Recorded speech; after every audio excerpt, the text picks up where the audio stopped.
Naomi reached her front door just before midnight, her body barely holding itself upright. She had been awake since 4 in the morning, drifting from one job to another like a ghost on autopilot. Hospital shift, call center, restaurant, night cleaning, 4 jobs, and still not enough. Her feet were burning, her back aching, her eyes begging for sleep. But at least she was home. At least she could rest for a few hours. Or so she thought. Just as she turned the bedroom doorknob, she froze. Derek's voice drifted through the door, loud, cheerful, carefree. The same voice she fell in love with years ago. But now that voice felt like poison. Man, I'm telling you, I got it made. Naomi frowned. She wasn't alone. Male voices laughed with him. The phone was on speaker. She leaned closer. You just sit back and she works for jobs. Pretty much, Derek replied, laughing. She thinks we're a team. She thinks we're paying off debt together. The man laughed again. Naomi's heart dropped. Her purse slipped from her shoulder and hit the floor. No one inside noticed. Then another voice asked, what about that girl? Amber, she's still around. Oh yeah, Derek said proudly. Amber thinks I'm doing great. I take her to nice places, buy her nice things. She's fun. Not exhausted and complaining all the time like Naomi. Naomi felt the world spin around her. You're using Naomi's money to date Amber? Where else would I get it? Derek laughed. Naomi doesn't even check the statements anymore. The hallway tilted. Naomi stepped back, one hand over her mouth to stop a scream from escaping. 3 years. She had been working herself to death for 3 years because he told her he needed help, because he cried, because she believed him. But he wasn't saving them. He was using her money, using her life. Naomi walked to the kitchen on shaking legs. She stared at the dishes piled in the sink, the dishes she always cleaned. Her hands trembled, then her whole body trembled. She grabbed the counter to stay standing. The cold granite brought her back. She had chosen this granite when they bought the house. She had believed they were building a future.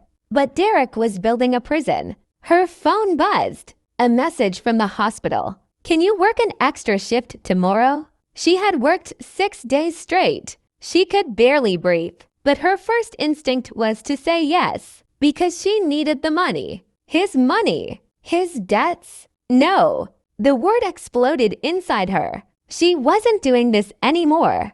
Naomi picked up her purse and went to Derek's office, the room. She was never allowed to enter because he needed privacy for work. That didn't exist. She opened the drawers and found exactly what she expected. Credit card statements. $15,000. $20,000. $8,000. Charges from restaurants she'd never seen.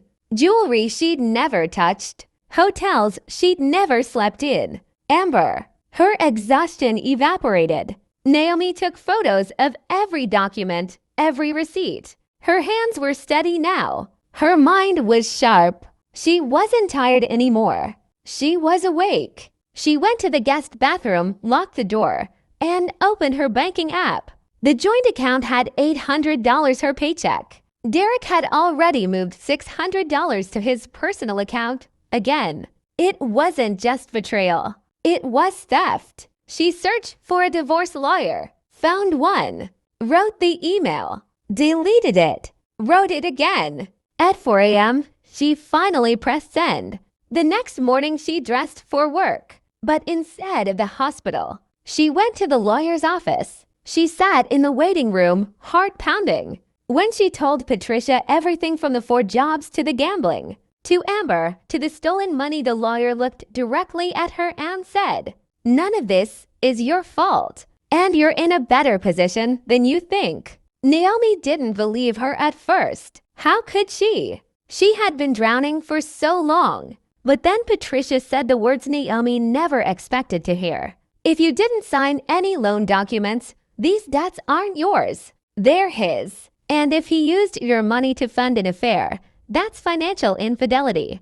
We can use it. For the first time in years, Naomi felt air in her lungs. Patricia handed her a checklist. Open a bank account in your own name.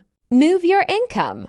Document everything. And don't tell Derek. Naomi left the office with shaking hands. But the shaking wasn't fear anymore. It was strength waking up. She wasn't the exhausted, broken woman Derek had turned her into. She wasn't his worker. She wasn't his wallet. She wasn't his slave. She walked out of the building into the morning sun knowing one thing.